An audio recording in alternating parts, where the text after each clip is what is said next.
আজকে আসলে বাংলাদেশে গণতন্ত্রের চর্চা ঠিকভাবেই হচ্ছে। মানবাধিকার এখানে ভুলণ্ঠিত হয় না।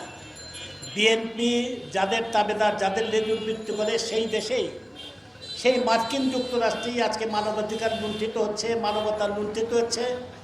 গাজায় ইসরায়েলের আগ্রাসনের বিরুদ্ধে ছাত্ররা যখন, বিভিন্ন বিশ্ববিদ্যালয়ের ছাত্ররা যখন রাস্তায় নেমে এসেছে, তখন তাদের উপর পুলিশের কীরকম আক্রমণ, বুট দিয়ে তাদের উপর লাথি মারা, মানবাধিকারের যে তাদের নৃশংস চর্চা, বুটের লাথি মেরে গণতান্ত্রিক অধিকার যেখানে সেখানে ভুলণ্ঠিত, তাদেরই লেজুবৃত্তি করে আমাদের দেশে বিএনপি।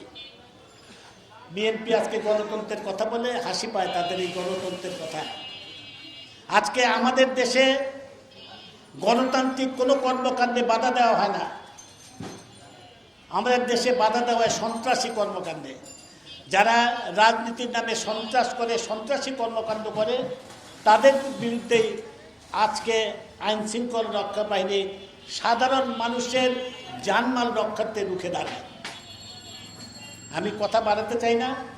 আমরা মানুষের পাশে আছি, মানুষের পাশে থাকব, এটাই আমাদের প্রত্যয়।